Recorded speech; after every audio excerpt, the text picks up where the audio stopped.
Yes, good evening. It's Monday, the 3rd of May.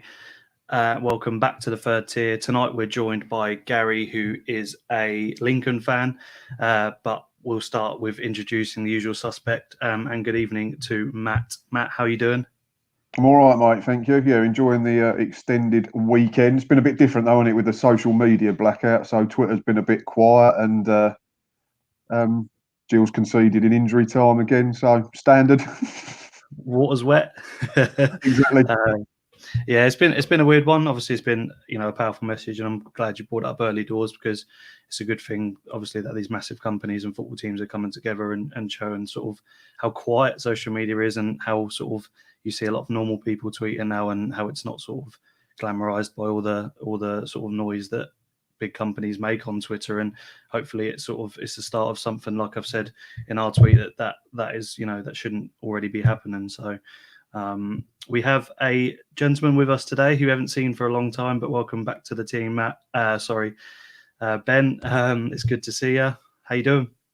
Very good, mate. Thank you for having us back on again. Glad to get back on and talk more about League One. A lot's happened, hasn't it? And still a couple of places to go in the playoffs, but we've got 2 already up. We've got 4 down, so looking nicely settled for next season with teams coming down from the Championship and teams coming up from League 2. It's going to be an eventful last day in those 2 leagues at least to see who's joining us next year.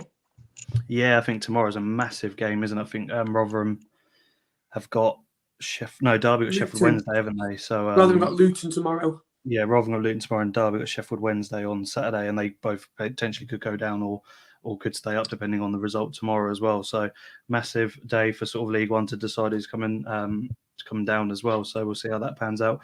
But we're delighted this evening to be joined by Gary, a Lincoln fan and member of the Stacey West blog. Gary, good evening. How you doing? Evening. Yeah, I'm very well, thank you. I've got over the injustice of the last-minute penalty we conceded, and I'm now happy with the playoffs. So yeah, great to be along. I've really been looking forward to coming on. Fantastic. You'll be pleased to know we've got a Peterborough fan in just to quickly talk about their promotion, so you can have a little discussion about what over the weekend was a very harsh penalty given against you. But we'll come on to that in a minute. But we ask every single guest every week. It's been, a really good season for Lincoln. You've played some incredible stuff and you've continued what has been massive growth in the past 15 years. How has it been for you watching your successful side through iFollow this season? It's been a challenge because I really would have liked to have watched the quality football that's been on show, because I've endured some utter rubbish over the years, trips to Hayes and Boreham Wood and Bromley. I feel like we've paid our penance. So it would have been really nice to see what is really the best Lincoln City team of a generation. We're going to be our highest finish since 82-83. Real chance of still going up to the Championship in the playoffs as well. So watching through iFollow is frustrating. It's been nice to be able to see every minute of every game, though. I'm certainly not an armchair fan. If I could swap to be in a stadium, I would be. But it has been a privilege, certainly from a writer's point of view, to be able to analyse every game in depth rather than relying on some commentary, because, hands up, I don't get to every game. It's not always practical and not always easy. So that's certainly been very good. But we've been playing some wonderful football. We've turned in some great performances. Sadly, 2 guys on here have seen the worst of us, certainly at Sinsel Bank. I think Gills and Fleetwood both took a win and we were appalling, but really that is absolutely absolutely not the norm. So yeah, really, really happy. Great season. Yeah, and we'll move on to what was confirmed over the weekend in League One. 2 relegations, Northampton and Rochdale sort of confirming their place in League Two, which has been a weird season for both. Both have showed sort of spells of potential to sort of stay up, with Northampton going on that little mini run with I think they went unbeaten in 3 or 4 games. They beat Portsmouth and a few other teams, but ultimately they weren't good enough to stay up. Ben, what's your sort of opinions on their season? Lincoln's or Northampton's? Northampton, sorry. No, Northampton's. I think I don't believe they're good enough. I said at the start of the year they'll go down, and I said that they beat us 1-0 at home, and Kean Bolger was at the heart of that. I know Gary will know him very well. I know him very well from his time at Fleetwood. He's very good in a back 3 because he can come out and head the ball a lot. But when Keith Curl left, he wanted to change formation a bit, and he doesn't suit a back 4. It's as simple as that. The defenders are not going up. They haven't really got any firepower. And you look at even the sides that went down with them. Swindon had Brett Pittman, who scored 11 or 12 goals this year. Rochdale got Stephen Humphries, who scored 11 or 12 goals. And then you look above, Joe Piggott's got 20 goals, which is, I think he's contributed nearly 40% of their goals this year. So if you added goals to that side, they could have had a chance. But I believe that they didn't invest enough in the summer and the budget was cut. And unfortunately for Northampton, it was one step too far this year. Yeah, Matt, Rochdale, just 10 wins, 14 draws and 21 losses, I think it is this year. Scored a lot, but conceded a lot. They were epitome of a game of struggling at one end and thriving at the other. It's just a frustrating season for them, and they're ravaged a bit by injuries as well, weren't they? Yeah, I think Stephen Humphrey that Ben's just mentioned, obviously been a big loss at key times, and I think if they'd kept him fit, I know a couple of Rochdale fans, we had a Rochdale fan on a few weeks ago, didn't we? And he said if him and a couple of others had been fit for the whole of the season, it could be very different. But at the same time, you've conceded 78 goals. We've spoken a few times about that weird run where they scored 4s and 3s and 4s and 5s, it felt like, and they didn't win any of them games. And then they started keeping clean sheets and stopped scoring at the other end. So that's always a recipe for disaster. They was keeping clean sheets at the wrong time, if there's a wrong time to keep a clean sheet, and they were scoring goals at the wrong time as well. If they'd swapped everything around, they'd be probably halfway up the table. But I had them to go down. I had them as bottom in my pre-season video at the start of the season, and there wasn't anything really that I saw throughout the season that ever led me to change my mind. You're conceding, I think, 78 goals. I've written down here, it was mentioned on Quest. If you're conceding 78 goals in the league season, you've got to score 3 goals a game to win football matches. And with Rochdale's budget and losing the likes of Callum Camps and Ian Henderson at the start of the season, they was always going to struggle. And it's been a season too far. But I'm sure they'll try and bounce back. I think the manager's, got a philosophy there, and it'd be interesting to see if they keep trying to play that way to get themselves out of League Two. I'm sure Gary can talk about League Two and maybe having to play a slightly different way in that league, because Lincoln have gone completely the other way now. They're in League One. So maybe that won't work down there. And it comes back to the old adage, the conversation that I've had about my team a few times this season, and playing the right way. Is it the right way if you're conceding 78 goals in a season and you're not winning games? It's not, and you've been relegated. So, but no surprises for me to sum up, unfortunately, from Rochdale or Northampton. And Gary, just come to you quickly on Rochdale's manager Murphy. Do you think he'll play with them next season, or do you think if a job comes up in League One, he'll be snapped up and he'll leave? I'm not sure anybody will take him in League One at the moment. I don't think after a relegation. And I think Matt's quite right. The lack of willingness to change it up when needed is really what's held them down. And having a football philosophy is all well and good. Trying to play nice football is great, but you have to be able to mix it up. And that isn't a League One or a League Two thing. That's an everything thing. That's a football thing. And I think a classic example is Forest Green. When you look at Forest Green in League Two, they've played nice football year after year after year, but where has it got them? Nowhere. Because when it comes to a fight, when it comes to a battle, when it comes to playing a Danny Cowley side, for instance, or a Steve Evans side, for instance, you've got to be able to do something different. So if Rochdale haven't had a plan B, that's not player driven, because he's had time to recruit his players. That's manager driven, and he'll learn from that, and he'll come back stronger from that. But I get the feeling there's going to be a bit of a Keith Hill about him, that he'll remain at Rochdale, he'll go through his kind of learning curve, come out the other side, and then have the potential to move on.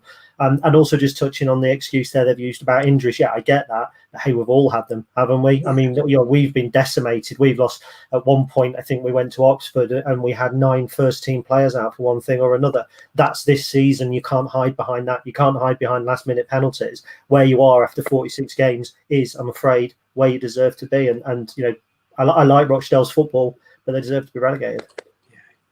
Yeah, it's really, really good summary there. I think touched sort of stuck with me there when you said managers got to change it up, and we've seen it with Steve Evans. We've even seen it with Grayson this year, haven't we, Ben, where he's changed things around during the game. And even when they went, like you said, when they went to Lincoln, he's used his experience to combat what is a very good side.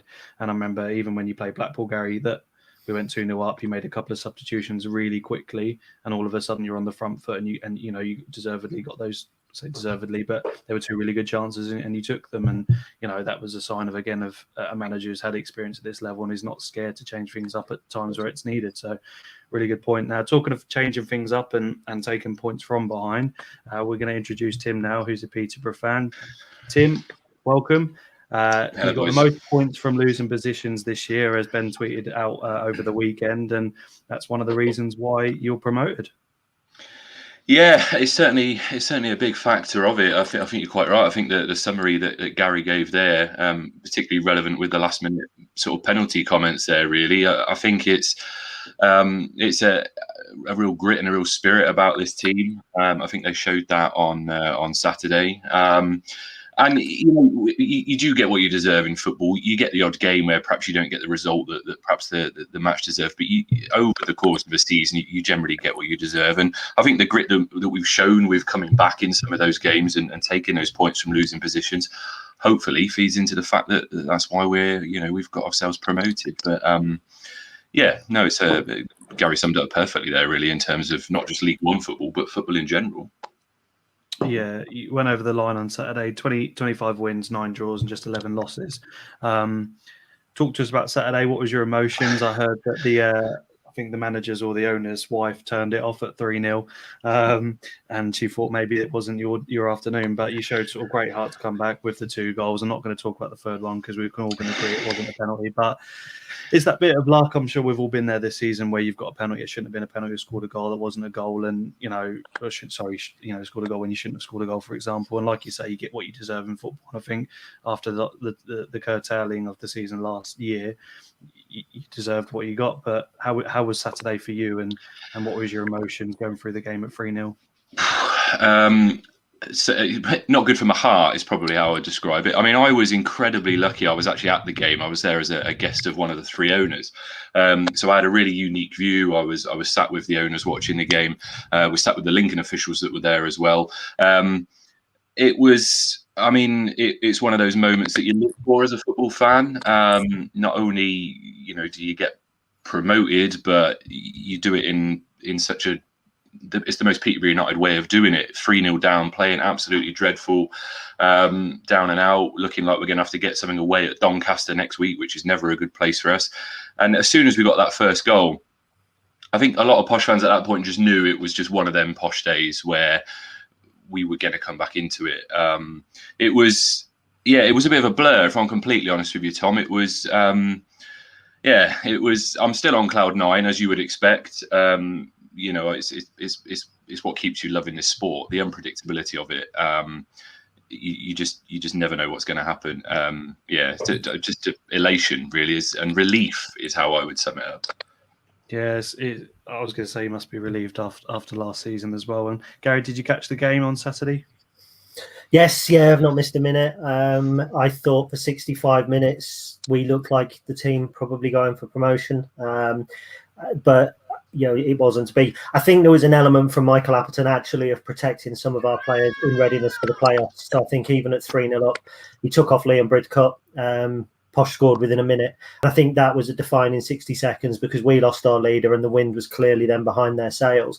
They were obviously committing everybody forward. We could have made it and should have made it 4-1 not long after. I mean, Tom Hopper had a wonderful opportunity, really, really wasteful. But look, Peterborough have got a fantastic side, haven't they? You look at the players that they're able to bring on. They brought on Ethan Hamilton, who's a player who I've always admired. Saw him at Bolton. I think he was at Rochdale, I think, as well. Really, really nice player. I tipped Peterborough to win the league. I tipped Hull to go up automatically. I'm not far off. And like I've said, over 46 games, you get what you deserve. If that penalty incident and the 3-3 and the comeback is in November or October, we're not talking about it 2 months later. It was just that kind of high drama. And it pains me to sit here, if I'm entirely honest, and listen to how happy Tim is, because I wanted that for me. And we had to watch Hull celebrate promotion at Sincilbang the week before, and I wanted that for me. But I've got a funny feeling things come in threes. So hopefully at Wembley at the end of May, I'll be able to have a taste of that, and we can resume what I feel is actually a derby. Peterborough-Lincoln, not close, but the ties with the club are actually close if you go back over history. So it was a great game for a neutral. I'm just getting over it. Yeah, absolutely. Yeah, it's quite interesting to see that Gary sees it as a derby, because a lot of the discussions that we have as posh fans is it a derby, isn't it? But we've got a huge fan base in South Lincolnshire, because Peterborough is right on the border of Cambridgeshire and Lincolnshire. So a lot of fans have an affinity to both clubs, and it does have that kind of derby feel when the two clubs play. Which made it all the more interesting, I guess, on Saturday. It kind of had that history. And of course, with what happened on Saturday, it feeds into that going forward for future games. There'll be an element of vengeance, I guess, perhaps from Lincoln next time we play. But yeah, absolutely credit to Lincoln. First, you're quite right, Gary. First 65 minutes, by far the better team, and to come to a place like Peterborough needing to win and to play the way that you did in that first half in particular, yeah, massive credit, definitely needed. Thank you.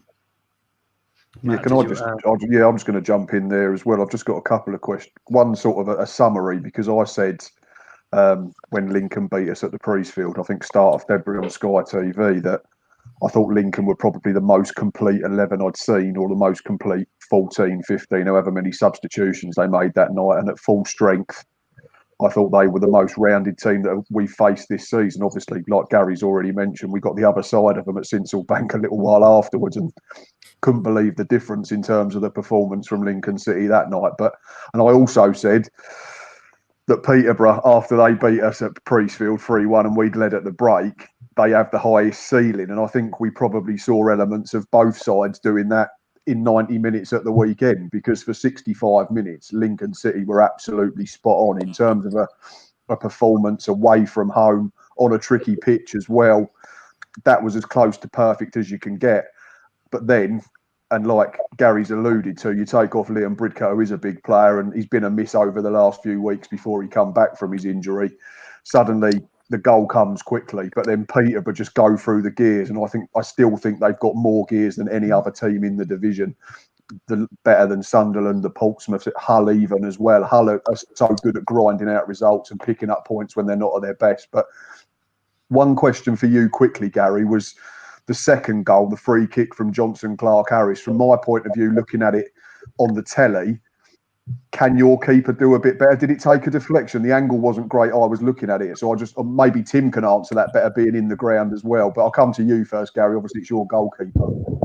Yeah, it looked to take a deflection, I think, off the wall. I mean, Alex Palmer's had a great season. He's made a couple of howlers, but he's been brilliant last sort of 6 or 7 games. I just don't think the wall did its job. I think if the wall stays firm, shoulder to shoulder, the free kick's deflected. But, you know, it's a decent free kick, but it is a wicked deflection. But, you know, that's what happens, unfortunately, isn't it, at times? Of course, yeah, definitely.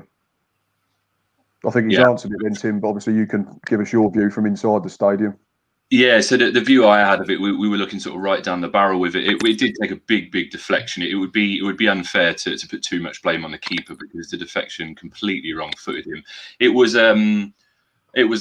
lucky, if I'm completely honest, but that was kind of the luck that we had that day. Obviously, it was summed up, you know, with the penalty as well. But as soon as that first goal goes in, it even though you're 3-0 up as a Lincoln player or a Lincoln fan, as soon as we score that first goal, straight away your mentality changes. It straight away puts pressure on your defence.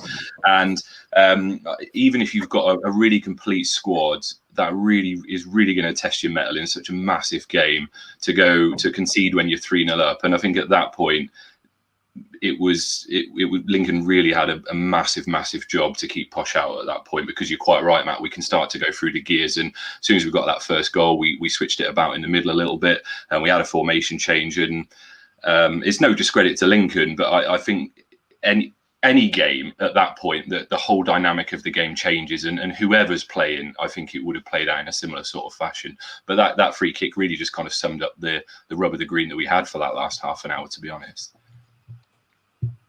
Ben, got any questions for Tim? Yeah, Tim, I've labelled Peterborough in the last few years as soft. In the second half of the season, that's when I want to play them. They roll over. You know, they've got a good squad, but they don't fight. This year, you know it. You've played Fleetwood twice. You've won it in the last minute. You're 1-0 down with 4 minutes of added time to it. You won 2-1. You won in the last minute with a free kick from Johnson Clark-Harris in the last minute again. This type of wins have been the difference this season. It's been you've bought good players, but but you bought players that can battle as well. And Clark Harris is kind of a very streetwise striker as well. Do you think that recruitment has been the one that's got you over the line this year? Yeah, so we've been seen as bottle jobs, if I'm completely honest. I've spoken to numerous fans of other clubs this year, and particularly towards the back end of the season, and they've all referred to Posh as bottle jobs. We've had, alongside Gillingham, we've had the longest stay in the league, and every year it feels like this is our year, and then for whatever happens, we seem to bottle it. I think Johnson Clark Harris has been a huge part of that, and it transpired post-match that he's actually played the last month with a torn calf muscle and has carried on. We've noticed as Posh fans that he's not quite been on the boil, but yeah, last month he's been playing with an injured leg, which really kind of sums up the grit in that squad and in him. It would be unfair to solely say it's just because of him the difference this year, but there's no doubt. I mean, you only have to look at his goal tally. 30 goals in the league. Without them 30 goals in your league, you're not going to put yourself in that position. So, massive boots to fill in taking over from Ivan Toney at the top, and he's done it. He's everything that we needed. So great recruitment in the summer. But then, in fairness, we spent, I think it was 85% of the entire league's budget in the summer, in the middle of a pandemic. So, really, is second that much of a surprise? Well, it is as a Posh fan because we're used to bottling it. I think I said to Matt after the Gills game at Priestfield that we should be in this position, and so it's a massive relief for us, jumping back to the relief word again, that we've actually kind of got over the line now, if I'm completely honest. Obviously the big challenge now is taking that next step, whether or not we'll see you all in 12 months potentially. And just go and say how you take that into the Championship. How do you think you're going to cope in the Championship? Do you think you'll keep the bulk of your squad, and do you think you'll add a lot of quality to kick on and stay in the league?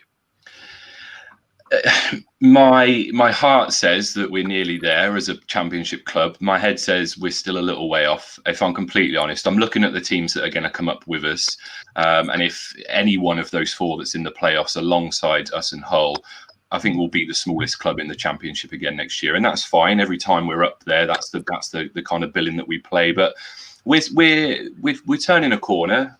We've got 3 really good owners now. There's good financial backing. There's good business sense. We're in a really, really blessed position with our ownership. Certainly much, much better than lots of other clubs in League One. Got a new stadium coming. The fan base is growing. Matches like Saturday are only going to serve to grow that even further. So it's a good time to be a Posh fan, and I don't just mean because we've got promoted, but because we're optimistic. That new stadium comes, I don't think we'll be far off being a kind of lower end Championship club. Whether or not we're there just now, I don't know. I guess time will tell. It's a big summer. The core of the squad, I think we probably will keep. The spine of that team is Championship quality. There's 3 or 4 Championship players in that team, but we need to do a lot of addition. We've got a couple of players that are League One standard at best, but the outside of the first 11, there's not a great deal of depth and quality, and we've been blessed in that we've not suffered with that many injuries this year, which I think is another reason why we've found ourselves in the position we're in. So big summer coming up, but the owners, they're willing to back the team. So hopefully we'll if we can get through that first season, then who knows? The sky's the limit at that point. But yeah, we will see. Yeah, awesome. And just 2 things really. I think seeing the scenes of the players run out to the crowd that was waiting for them on Saturday, even though it wasn't my team, I think I was on Twitter, just to see the Peterborough fans post, and it just brought a smile to my face because it was just a sense of sort of football is normal again to some extent when you see those fans cheering those songs, and the players running out to them, and it was just a sense of we need you back and we miss you, and that was fantastic to see. But Gary, have you got any questions for Tim just before he goes? We're just talking about Ethan Hamilton there. I mean, a player that I really like. I'm interested to know if you think that he steps up, and I'm also interested to know where Mo Isa goes now, because 1.5 million alleged fee. Not really impressed this season. Got a few last season. Does he leave now? Is he a casualty? Ethan Hamilton, I guess, first of all, if we'd had this conversation before Saturday, I would have said Ethan Hamilton, if he goes, not the end of the world. But when he came on Saturday, he was the difference. He was what changed the game against Lincoln.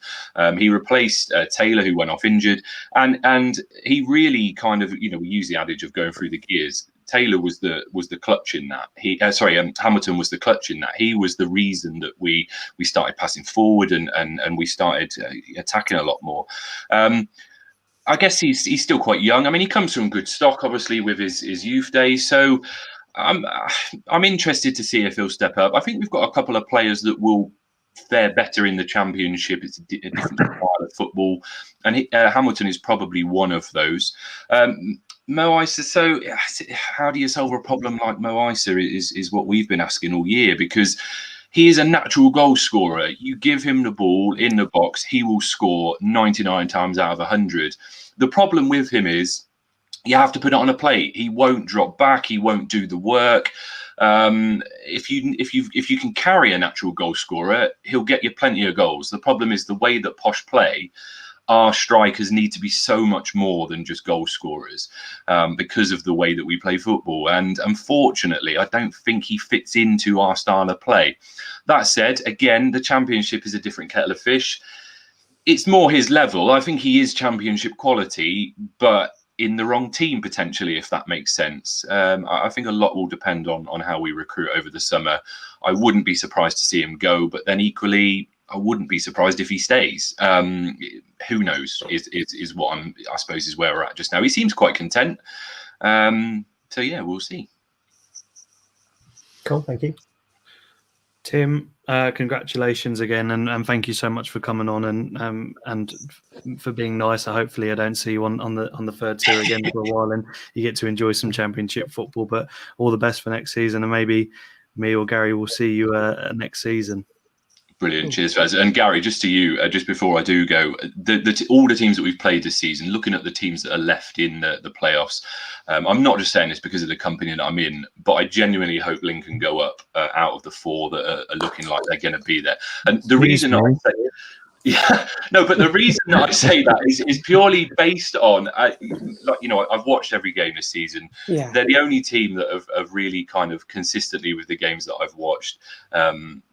They seem to have an answer for every question that we've asked, bar the last half an hour on Saturday. So, and they're a great club. I was born and raised in South Lincolnshire. I can remember when they were really struggling financially, and it's great to see them, them kind of going up. And it is a derby for us. So if we can get that in the Championship, well, it's an easy 6 points. No, I'm only joking, Gary. I agree with that, Tim.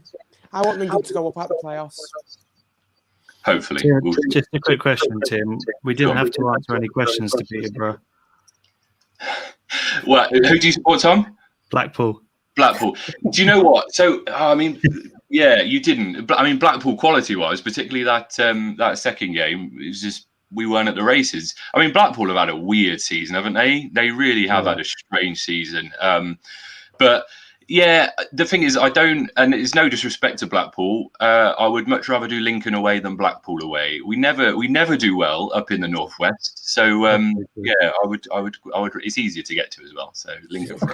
Clutching at the draws, mate. You've been awesome this season, and like you said, our run's been really awkward and too many draws. So it's been a long unbeaten run before Rochdale, but yeah, it's too many draws and not enough wins, and that's why we're still in the playoffs and not top two. So.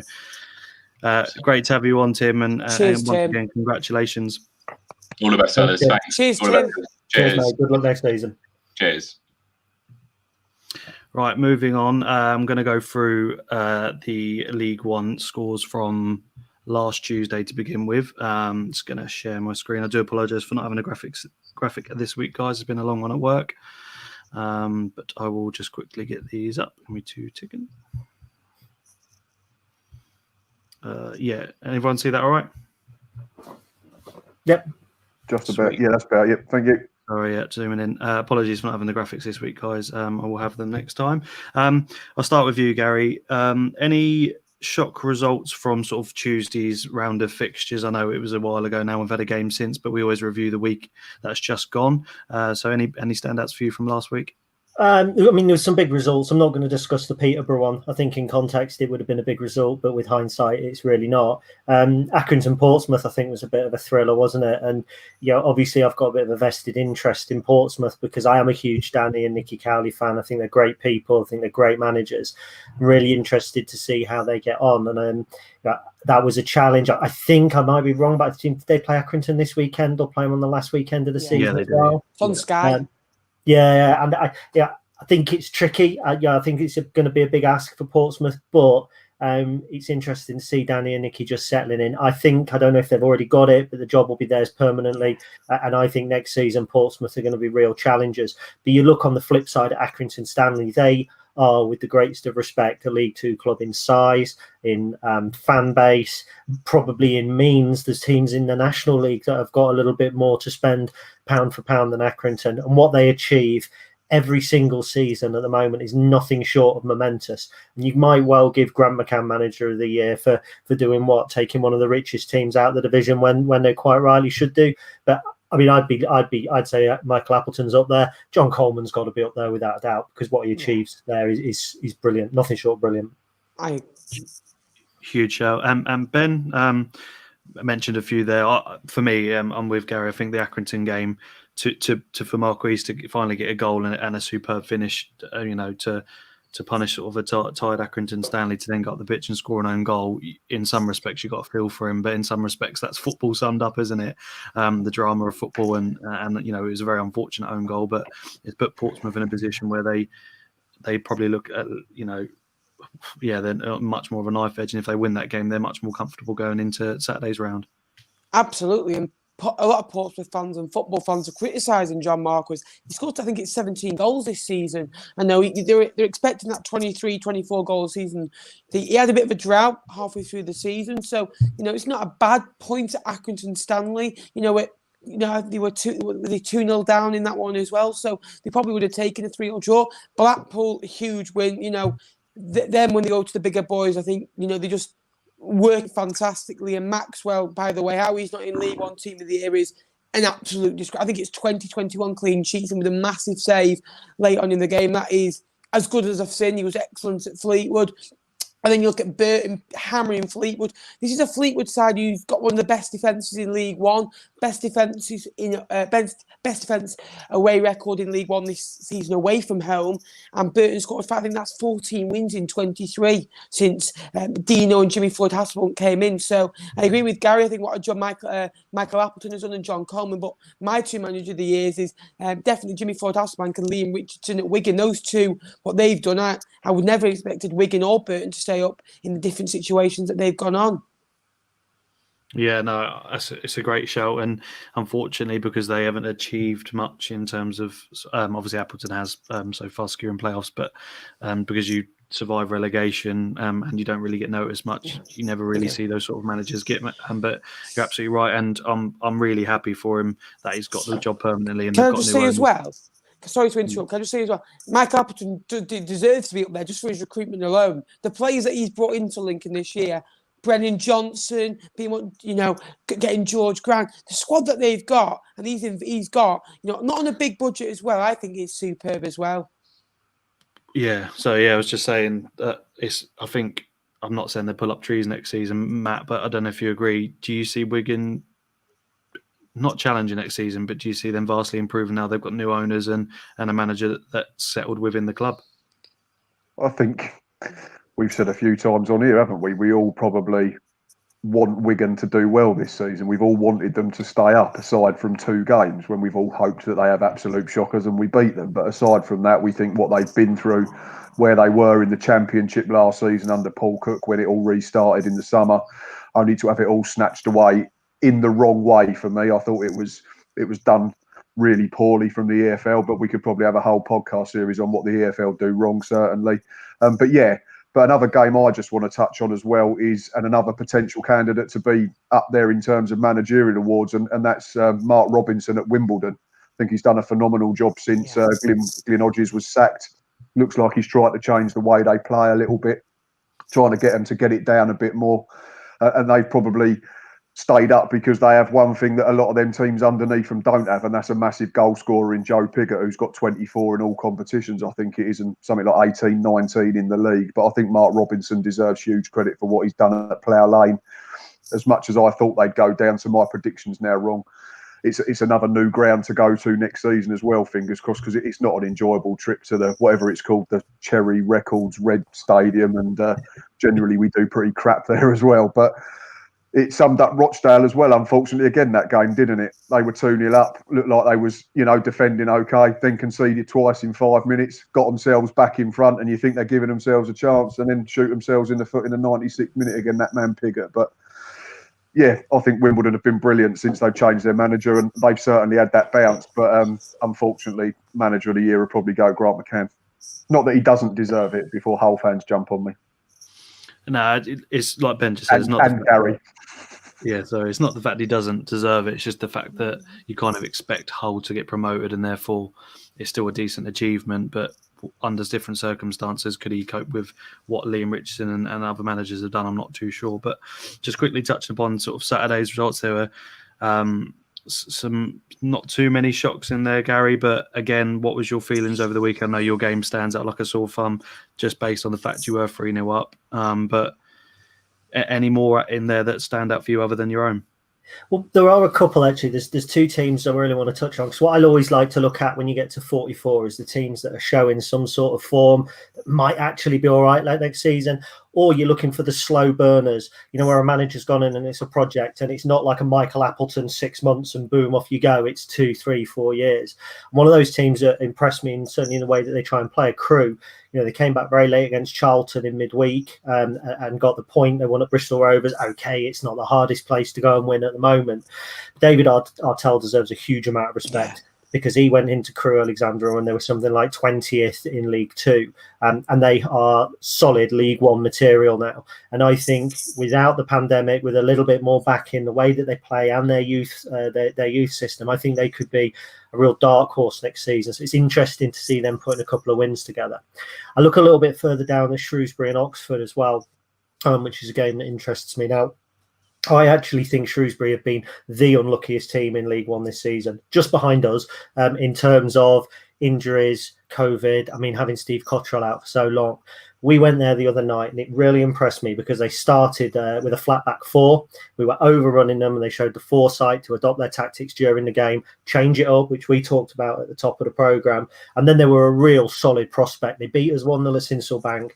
I just think that with a manager there permanently all season, without COVID, all that sort of stuff, I actually think they're a team that could well consolidate in the middle of the table next season.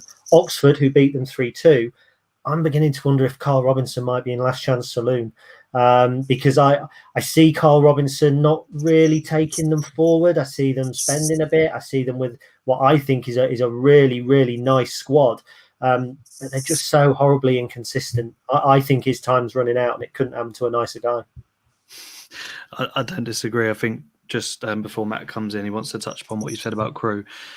With Carl Robinson, he's had some results where, they've done well or they've come back, to win games. Sorry, Matt. Or, they've got some decent results, but judging from the fact they got the playoffs last year and he knows the team and they are a decent side, I personally believe is underachieving. They had a really slow start again, didn't they? And it doesn't look like they get playoffs, but we'll see. I think you're right. I think and the excuses that come out after each game, you could kind of tell. I think Lee Bowie did the same thing as Charlton when you start losing games and he's like, wasn't a red card or the ref was shocking or, they didn't set up to play well against us and so on and so forth. And I think he's got that about him a bit. You saw that at Sunderland and you saw it over when they played Blackpool. We absolutely ruined them and it was one of our best performances of the season. And it was we beat them 2-0 and they were like, Blackpool weren't much better than us. If anything, we deserved to be ahead, and they had like one shot on target all game. And when your manager's making constant excuses and not sort of really adapting to what we've spoke about and changing things up to challenge, then, like you said, you wonder how long he's going to be in the job if they don't achieve the playoffs this season. Matt, over to you. You wanted to touch upon what Gary said about Crewe. Yeah, just about what we mentioned at the start of the programme as well, because I totally agree with what you're saying, Gary. I think Crewe play a lovely brand of football and it's nice to watch. But the thing I've levelled at them the 2 times I've seen them properly this season when they've played against the Gills is like Rochdale, but probably to a lesser extent. I don't think they have much of a plan B. They like to get it down. They like to pass through the thirds. They like to keep it, and they'll try and pass you to death, a little bit like MK Dons do as well. But I found when we played them up at their place, they kept playing the same way, weren't scoring, were creating chances, kept missing chances, got mugged off. I'm not going to sit here and say anything other than that. It was a smash and grab that night, John Akindi's header, and we picked up the points. But more so when they came to the Priestfield, they kept trying to play it out from the back. The keeper kept going short to their centre half. Excuse me. And Beckles was at fault for 2 of their goals. And since then, he's conceded penalties trying to play the same way. I just wonder what you thought maybe in terms of, do they need to maybe have a bit of a better plan B to push on towards the playoffs rather than just consolidate again in the middle of the table? You see, I think it's an interesting point because when we beat them 3-0 a couple of weeks ago at ours, they did exactly the same. They stuck to a plan that wasn't working. And you know what the definition of madness is. I don't need to repeat it. But interestingly, we were at their place earlier in the season and we were utterly outstanding in the first half. And then now in about 60 minutes, they changed it up. I can't remember the boy they brought on who used to be at West Ham, plays out wide on the right. He was fantastic for them. Was that Dale? Sorry. Was it that Dale? No, not Owen Dale. It's another lad. I didn't research Crewe, I'm afraid, before I came on, and I can't remember his name. But they went a little bit more direct, and they were very, very good when they did that. You know, they were putting a lot of longer balls forward, and it was interesting because when we played them in League Two, we went to their place, won 4-1, absolutely played them off the park. They came to ours. And again, they started playing direct. So I've seen evidence of the fact that David Artell can switch it up. I wonder if this season his recruitment didn't quite fit the fact that he needs a plan B. So maybe he hasn't quite got the right players to do it. I do still feel that he's a manager that will take them forward. I absolutely take your point on board. If they do what they did at Sincil Bank last week, they'll be in the bottom 4 last year. But if they do what I think David Artell can do, they will consolidate mid-table, no doubt at all. Because I think they do have that player. They've got Mika Mandron, who was at us, and I think he can do that game where they can go slightly more direct, hit it into his chest, and then get people running off him. And they've certainly got midfielders and wide players that can run in behind. So for me, that's probably why I've asked the question. Because for me, Mika Mandron can do that. So Steve Evans signed him. Everyone knows how Steve Evans' sides play before someone comes onto it without me. So for me, they've got the personnel to be able to do it. It just looked, in my opinion, like there was a slight reluctance to do it. And obviously that would have to come from David Artell and his coaching staff rather than the players. But yeah, certainly wasn't saying that he's not doing a good job, and certainly not saying I don't think he can take them forward. I just wonder if they need to have just a couple more strings to their bow if they really wanted to kick on and have a go at trying to get top 8, top 10, top 6 potentially. But yeah, certainly a good team to keep an eye on next season. I spoke to the Railwayman podcast the other day just about the season because they obviously scored 2 late goals the other night to sort of help the playoffs teams around them in the playoffs, and they said they see it in 2 years' time again because they think they'll rinse and repeat, lose some players, and probably sign a little bit more as well. So they weren't as optimistic as potentially we are about their hopes, and we'll have to see what comes of that. Ben, again, not too many shocks over the weekend, but was there any games that caught your eye or stood out for you? Yeah, of course. There was, quite a few games at the weekend, wasn't there? And, Blackpool going to Northampton again, winning 3-0 against sides that they were struggling against. These, lesser half sides. Ipswich finally scoring goals. I think they went 6 or 7 without scoring a goal. They're the lowest goal scorers in 2021, with alongside Fleetwood Town scoring 20. So they got 2 the other day, 18 before the other day, of course. Hull again. I thought you've seen in the Championship, Norwich, when they went up, they kind of lost 2 in a row. Now Watford are up, they've lost in the last game. So they've done well to cement that and win that game to cement them as, champions. Portsmouth again, 1-0 down through, I think it was a Piggott goal, and Lee Brown scoring 2 goals from left back in a 3-1 win. So I think the top 6, in my opinion, will stay as it is. I believe it'll be Lincoln 3rd, Sunderland 4th, Blackpool 5th, and Portsmouth 6th. So it was quite a crucial game and some crucial wins, and it's a big game for Portsmouth at the weekend. And Blackpool, I reckon they'll get 4 points out of their last 6 to cement it as well.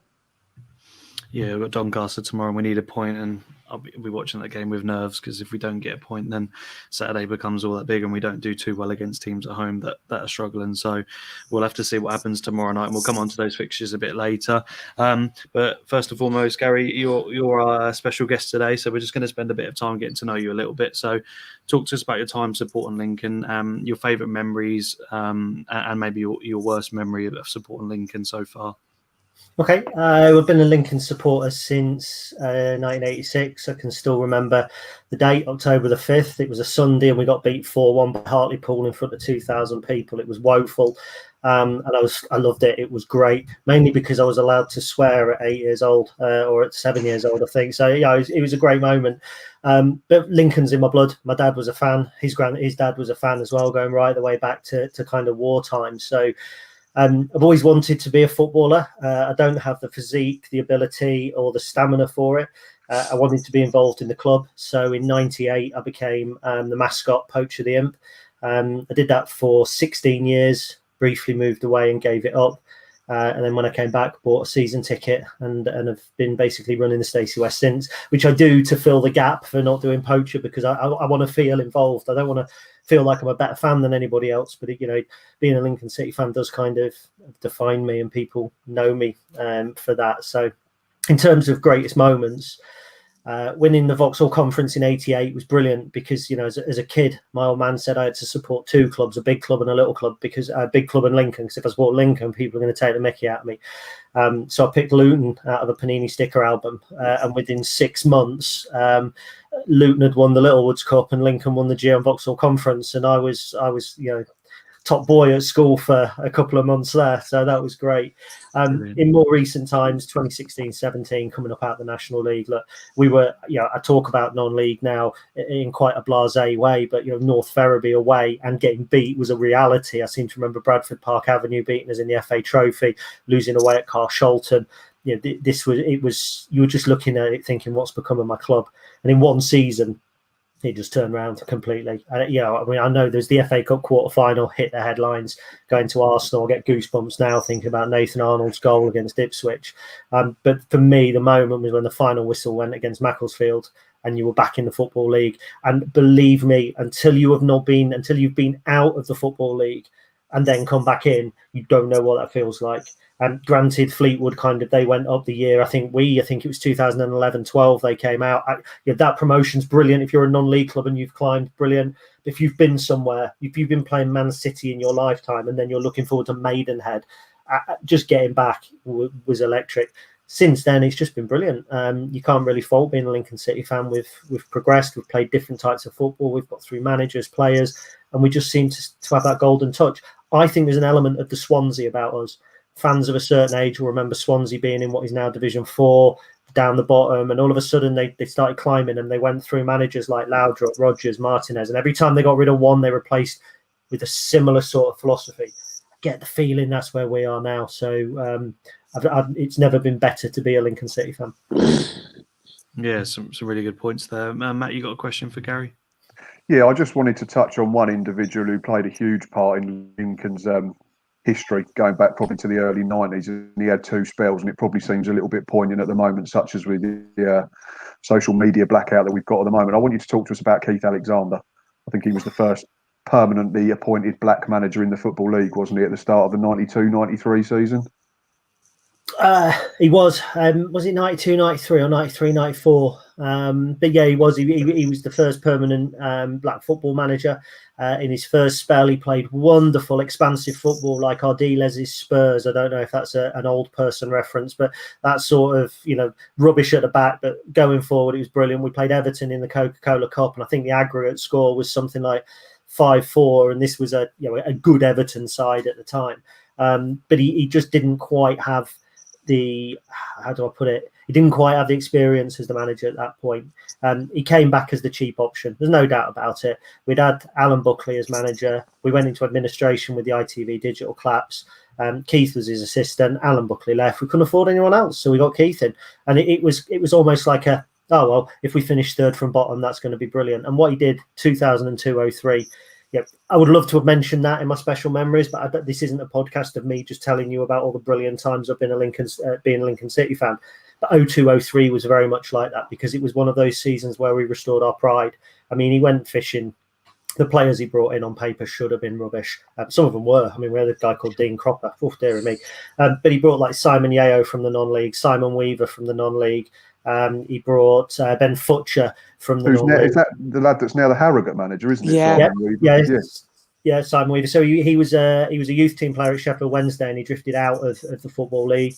And we had average footballers who appeared average, with Ben Sedgemore in the midfield. But Ben Sedgemore always said that the team was far greater than the sum of its parts, and it absolutely was, because on paper you looked at it and you thought, well, there's some half decent players there. But every week we ground out results. I think our top scorer in the league was a centre half, Ben Futcher, with 10.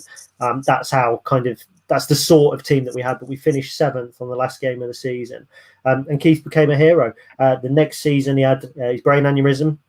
So then it's awful to say, but that almost cements the legend, because everyone was so fond of him, and then it was heartbreaking that he was ill, and then he came back and he was the same old Keith, and he was just absolutely wonderful for the football club. It was such a sad day when he left at the end of 2006. Obviously went to Peterborough, didn't last particularly long there. I think he went in and then McAntony took over not long after, and there was the change of manager. But he was a wonderful, wonderful man. He's hugely respected around Lincoln. I seem to remember he played for Barnet when we were in the National League, and he was turning out for Washington, one of our local teams, on a Sunday afternoon at the same time. That was just Keith all over. So, thank you for asking that, because it's brilliant to be able to talk about Keith Alexander. Yeah, you could tell he's very sentimental to your club and yourself as well. And like you say, if it just sums him up if he's playing football the next day for a team that probably no one knows about as well. So, Ben, your question? Yeah, obviously, Gary, you had that unreal FA Cup run a couple of years ago when obviously you got through Oldham. I think we were like 3-0 up and they only back to like 3-2, squeaky bum time. Then you got past, Brighton. They had some big names in that squad. I think they had likes of Knockout. They had Tomori, who's now at Milan on loan from Chelsea. So they had a good squad, Solly March as well. Then you got past Burnley, and obviously you had that Joey Barton incident and still won. There was like 6,000 in the way. And I remember you going to Arsenal, I think it ended 4 or 5-0. But if I remember rightly, it was just before half-time you had a big chance, didn't you, to go 1-0 up. And that FA Cup run, I think probably got you over £1 million. What was that like, the experience? Was it just like, this is Lincoln, this is the way we play, this is our culture, this is what I love to watch? Seems weird you asking me the questions, Ben. I'm normally asking you on a Saturday. Do you know what? It's hard, because when you were living through the FA Cup, it was hard to take in, because you came off the back of a game, and on Tuesday you were away at, like after Burnley, we beat Burnley on the Saturday. Tuesday we were away at North Ferriby, and we had to get a win to keep a pressure up on the likes of Tranmere and Forest Green. So there wasn't time to sit back and go, blimey, we've just beaten a Premier League team. You were focusing. I remember driving back from Burnley, because it was an early kickoff, listening to the Forest Green, listening to the results coming through on the radio, thinking how Forest Green done. And it was kind of these two mad worlds. You walk out of the Emirates, and they had played a strong side that day. They had Giroud played, Özil played, I think Aaron Ramsey. Cech was in goal. Yeah, Cech was in goal. It was their full first team, basically. And it was surreal, because then I think we had York in the FA Trophy on the Saturday. But I think the legacy of the FA Cup run, we've got some great stories, and for me it stops at Burnley. I don't talk about Arsenal, because we went to an FA Cup semi-final. My team got beat 5-0. I've never watched that game back. People say, oh, it's so many years ago today we played Arsenal. Oh, brilliant. I won't watch a video. So many years ago today my puppy got kicked to death. So why would I bother watching the Arsenal game again? Do you know what I mean? So it's more about the legacy. By the way, no one's ever done that to my puppy. I was going to say, that's a lovely comparison, isn't it? It was more about the legacy, because, yes, it brought in 7-figure sums to the football club. It allowed us to get 1 or 2 transfers over the line in the later stage of the season. The likes of Billy Knott came in, Josh Ginnelly came in on loan. We got Harry Anderson back. That got us over the line in the league. It resulted in the training ground, the EPC, as it's called, the Elite Performance Centre, which, if you're in League One now and you've got a decent training ground, it convinces players to come and sign for you. And you'll make a massive thing of the training ground, 3 or 4, 3 pitches, changing rooms, lots and lots of sort of mod cons. So it was a springboard for the club. I remember queuing for tickets. So you had to queue outside the ticket office, and if the tickets were sold out, the door shut, you could have been queuing for 4 hours. We implemented a new ticket system. So it was that catalyst that kicked us on, I think, a massive amount. But also, as you said, packed away end, Burnley, last minute, Sean Raggett is a moment that just stays with you forever. Never, ever leave you, ever. Yeah. I've just got the Arsenal team up just quickly. Cech, Gibbs, Koscielny, Mustafi, Bellerin, Ramsey, Oxlade-Chamberlain, Xhaka, Sanchez, Giroud, Walcott. And they bought on Ozil, Coquelin and Lucas Perez. Who's he? I remember. Oh, he was rubbish. But he's probably the only rubbish They one. can't deal with the Cowley football. And it was 0-0 until 44 minutes.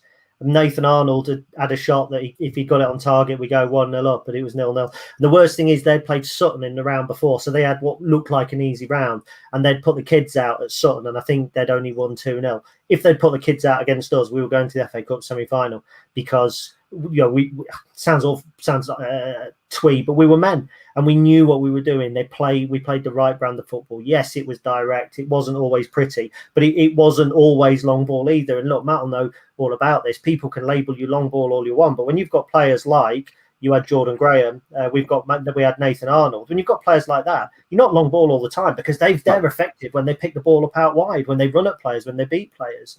So, it was a great ride to be on, and it was kind of a little bit like everyone hates us, we don't care, and we didn't care. It was a wonderful time. Just picking up on that comment, Gary, MK Dons have this, 400 or 500 passes per game, and Matt said, most of them are in their own box. I agree with that. I watched it the other day. They had 4 or 5 chances the other day, their best chances. All of them came with a long punt over the top. And it's just mad how this long tiki-taka, it bores teams to death, but it does occasionally work, just kind of switching it up a bit. And you ask questions of a back 4, of a back 5, because, late on in games, sometimes you've got to do it and it will result. And, Matt said it the other day, and I completely agree. Winning football is good football, and it's as simple as that. I think there'll be 1 or 2 Lincoln City fans would disagree from the John Beck era, and I don't know if any of you either remember or know who John Beck was, but he played the most awful brand of long ball football. And anyone that talks about Danny Cowley or Steve Evans or anybody like that has never seen John Beck football, but he took Cambridge from Division 4 to the verge of the Premier League.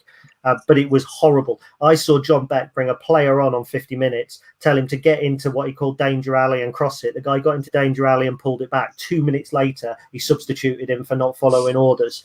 Sounds a bit like Cloughie, that. That's what Cloughie would do.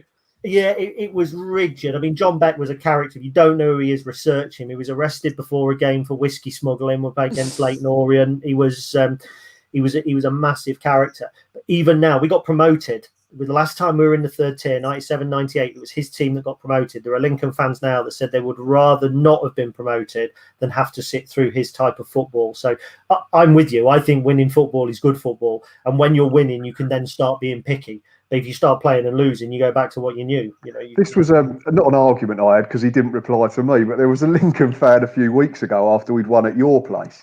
And like I've already said, we play a certain way, and we hit Verdane Oliver and or John Akindi quite early, and then we get the likes of Jordan Graham and Carl Dempsey, Oliver Lee round him. But he tweeted after the game, and I don't think I'd tweeted him directly, and we certainly didn't follow each other. But he tweeted, and it made me laugh. He said, "I can't believe people actually watch people go direct to John Akindi and enjoy it." And I thought, you're a Lincoln fan.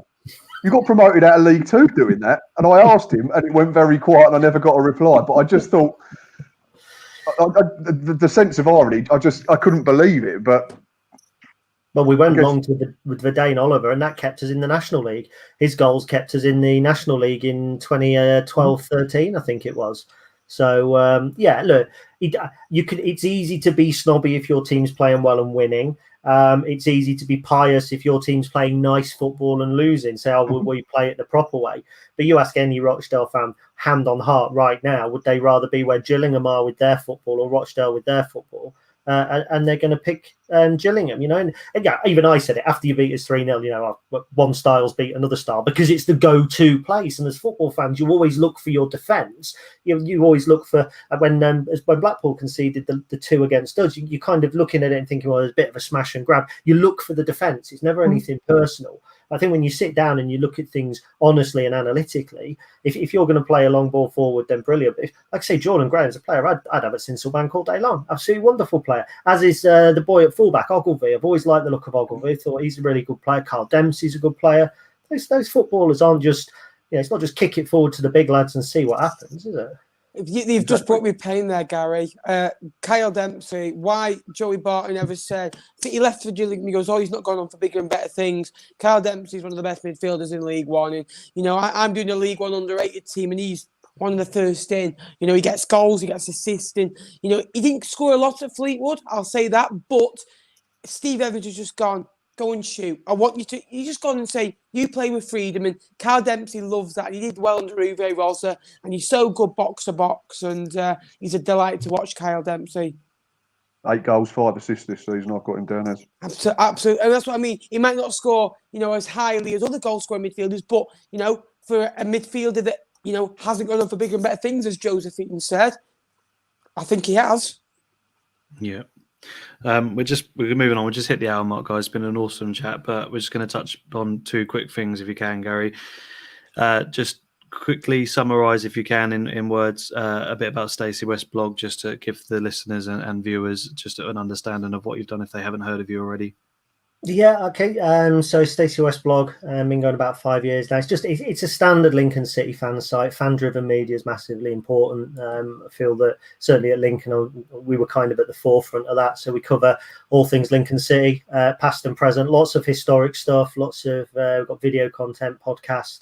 Basically, if you can produce it, we do. Don't get me wrong, the podcast isn't quite professional. There's a few swear words and we occasionally go off on a massive tangent. So, but it's fan-driven media and that's the way forward. We've seen how important fans are. Just yesterday at Old Trafford, I know it's Premier League, but fans making a stand. And I think media has dropped off in recent years. Official newspaper reports have dropped off. Gillingham are very lucky because they've got Luke Cordell, who went to school in the same town as me, and he's a Lincoln fan. Yeah.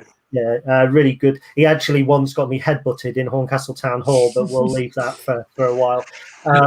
But he's a decent, it's a decent reporter. But generally, reporting's gone downhill. So the Stacey West just tries to give honest, unbiased opinion with no sensationalism, no Arsenal fan TV histrionics on our site.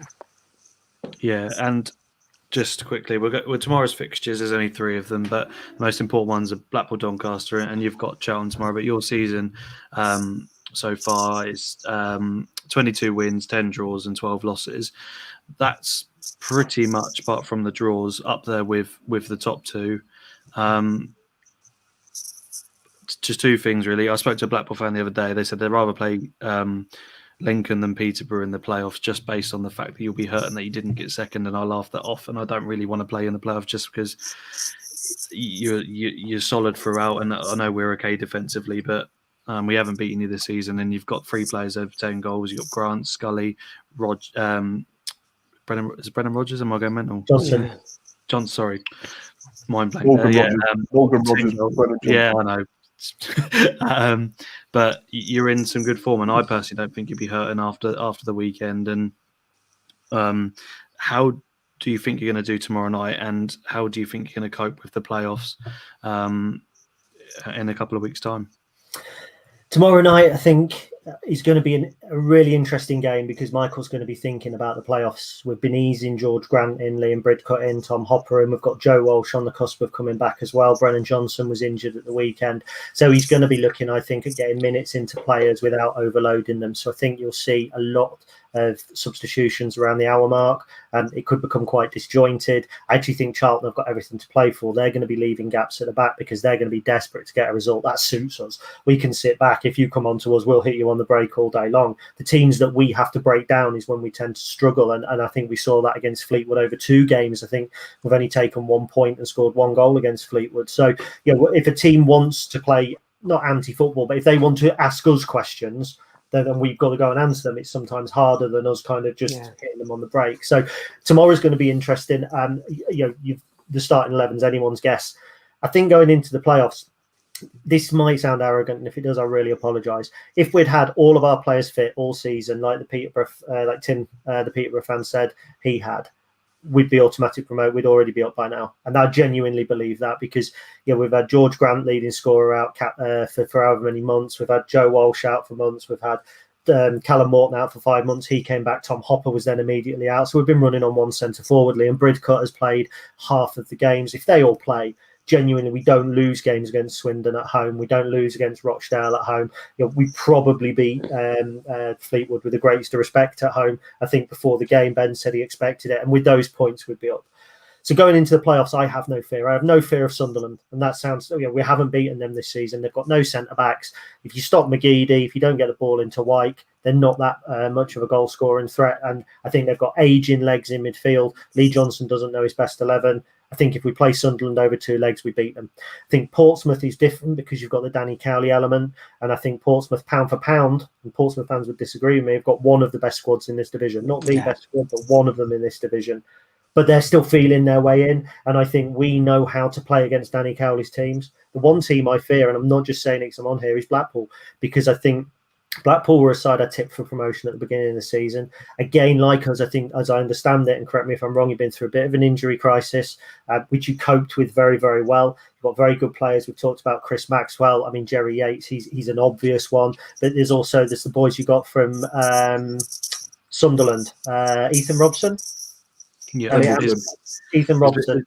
He's come back into the squad recently, but he's been off and on in terms of playing. So, but he's coming back at the right time. And who's the fullback? Fullback you got from Arsenal? Not Gabriel. Ballard. Ballard's the centre back, and Gabriel's from Nottingham Forest. Okay, well, anyway, whichever. I just think pound for pound, Blackpool have actually got a very good squad, and I think they're a side that we wouldn't want to play. I've done the maths. I can actually see a third tier special, probably Blackpool Lincoln playoff final. So I'll see you at Wembley. Fingers crossed. Got any questions, Matt? I was going to embarrassingly go and plug my Mac in. It's not charged today, so give me 2 seconds. I'm just going to walk with you. I just wanted to touch on that game again tomorrow night because Gary makes some interesting points that he thinks Lincoln will be much changed. But I think the longer that stays goalless, I think it plays into Lincoln's hand, and I can see them nicking it because Charlton have got to win. Looking at the goal difference, if Charlton draw tomorrow night, they go to 69 with 69 with a goal difference of 11. They've then got to win by 4. There's got to be a 4-goal swing, with Portsmouth at the weekend. And I can't see Portsmouth, even if they did get beat, losing too heavily. And Charlton have got a tough one on the final day as well, I think, haven't they? So I think if that's 0-0 after the hour, I'd back Lincoln probably to nick that one because I think Charlton will have to be very open. Yeah, I agree. I think you're good enough to at least draw tomorrow, and it would just settle the nerves for the last game of the season. If you need to rest players, you're obviously going to. But do you think he will rest players? Do you think he'll focus on position and thinking if we win, if we get third or if we get fifth, then we might have this team or this team? Or do you think he'll just go into every game wanting to win? Yeah, I'll just go in every game. I think he'll go in every game wanting to win. I think he'll want to keep the momentum going. I think what'll be more important is going through both the games and playing well. So I think if we played well against Hull, they probably deserve to win. But were it not for a stupid penalty in the last minute or the last couple of minutes, and it was a blatant penalty, that would have been 1-1. We played well against Peterborough. If it wasn't for the penalty, we win the game. And I'm not saying that in terms of automatic promotion. From a manager's point of view, he looks at those and the 4 wins that we've had before. Actually, we're the team that are really in form, and 9 times out of 10, the team that wins the playoff, and not the one that has the most points or the best goal difference. It's the one that's played the best going into it. Yeah. We've been on the end of that when we lost to Bristol Rovers in 2006-07. We were 3rd, 2nd, top all season. We dropped to 5th, and then they came in as steamrollers. I think 7-4 on aggregate. So, can we just touch on Bristol Rovers before we go tonight? I've changed my mind. I think they might go down. I got these two bigging up Cherry Barton, the fact they're going to stay up, but they're hopeless. And I say this with a hope we get a point tomorrow, because if we go there, if they give us a Bluefield Road on next week, it was good to see Joey though. As much as I've given him criticism for his words on players, I wouldn't have done it. I would have gone on completely opposite. I would have gone arm around the shoulder, saying how good my captain was, how good my striker was. A couple of Bristol Rovers fans, I think I get you to the Championship in the next 5 years. He won't. And then he goes, we want Europe in the next 5 years. And he goes, there's a church down there. And it's just stuff like that we've missed in the last year. Manager and players interacting with, fans face to face. And it's just good to see. And hopefully next season we can see it again.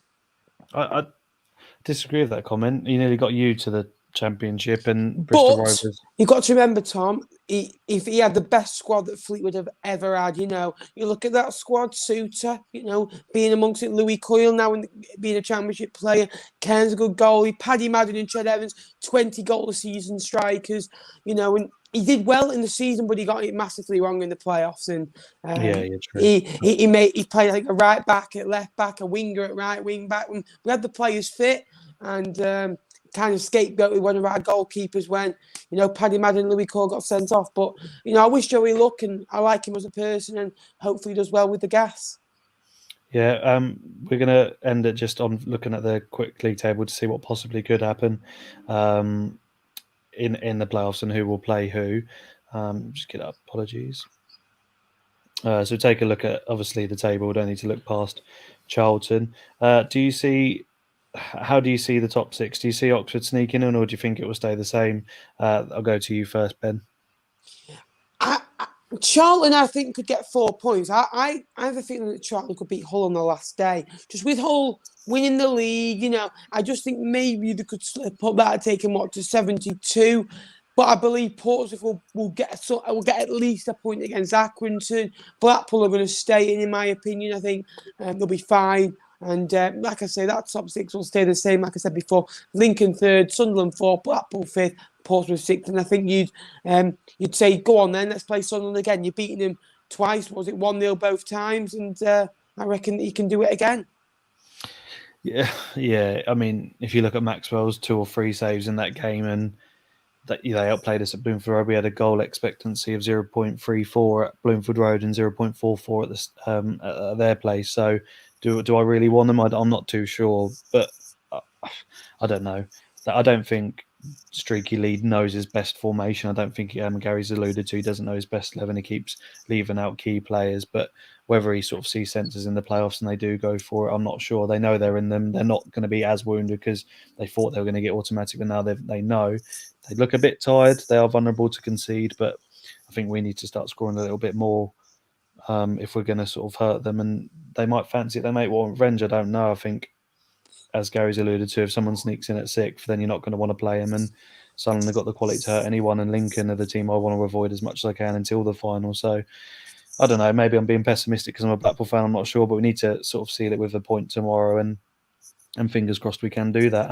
Matt, your thoughts on the playoffs? Obviously, we're going to do a third tier special once they've been confirmed. But do you see the positions changing much, or do you see anyone sneaking in the last day? Well, yeah, potentially Charlton, if they win tomorrow night, it gives themselves a chance. But Portsmouth know their task now, don't they? Win the final game and it's as is. And my record of predicting stuff's not been great over the last few weeks. So I'm just going to predict the top 2 and the bottom 4 and leave it there. Can you just can you say Blackpool not going to win the playoffs for me? Blackpool are definitely going to do something in the playoffs. I'm not having that on my head. Gary, every time he said something, it's been completely wrong. So he said Blackpool not going to beat Sunderland and they won. So he can just predict Blackpool not to win the playoffs. That'd be amazing. Your final thoughts, Gary? I know you're a strong believer that you can do it in the playoffs. And like I said, with the team you've got coming back in, with the ability to rest players, I personally think you're gonna do quite well in the playoffs. We'll see when it comes to it. Do you think having the fans back potentially in the last? I think they're back on the last game, aren't they?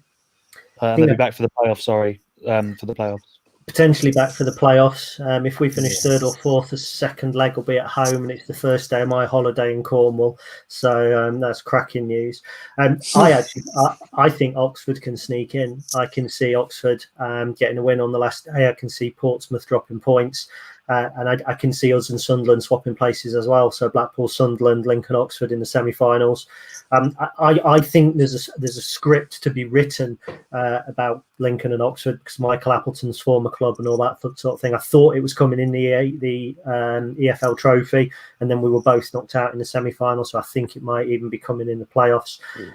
So yeah, it's going to be interesting. Unfortunately, I do have a good record of predicting results and matches. I've got the last 5 Lincoln ones spot on our Matchday Live programme, 3 of them by the right score as well. So I'm going Lincoln to beat Oxford, Blackpool to beat Sunderland, and then the finals anyone's guess. In the playoffs. I'm not saying that. No, of course. Gary, you've been incredible, and hopefully you can come back for the playoff specials that we're going to be doing in a week or so's time. Yeah, 100%.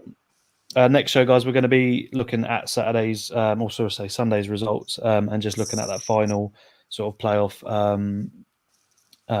playoff picture and see who's playing who, and just review that. And we're also going to try and get on some League 2/Championship fans, just to see their view on their team, and obviously a successful season for some and not so for the others. So hopefully you're going to see that in next week's show as well. But Matt, thank you for coming on again. It's been an awesome show, and I'm pleased to see you.